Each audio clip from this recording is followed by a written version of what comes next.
मो स्वामी से परिबा किनिकी नेकी आछंती पुणी केते टंकार ना 1500 टंकार 1500 टंकार आ लोकंक घरे तो एटी भात डाली आलू चटणी खाउचंती सेइतरे कोन कम फुटाणी देखाउचंती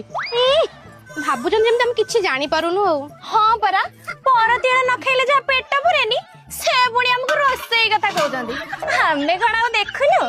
अरे दांडडिया तरकारी न खाइले परा मुंड काम करबनी फुटाणी कोन काम बप्पा घरे पछे सारू खाई खाई होउथिला तोर गल्लू ये देह हाथ पूरा फळी गलानी कुंडे कुंडे मरलू होउची कोन मते एमते आमे किछि जानिनु अले बाप घर कथा काहे की कहउछु लागुची भारी डर सेठी 12 खैतरे घर करथिलु काहा को कलु तू पर ए 12 खैता की करछि के 12 खैता करछि मु सारू खाइतली तू देखिथिलु अनेलो तो गल्लू कथा कहना मु तो गल्लू को सीधा मार देबी तू तो भारी कथा कहउछु जोगणी खाइ बेसी गपुछु ना पन्नी के दीरा चोट देबी तो घय तो यासमिन तो पिठरा पड़िया तू जोगणी खाइ बेसी गप तू बेसी कथा कहू बेसी कहू ना बेसी को दे जोगणी खाइ जा सियाड़े तू हाथ मार दउछु मो जा नले पट भारी साहस तू जानिनु मो विषय रे जा एठू हाथ उठै दउची तू जा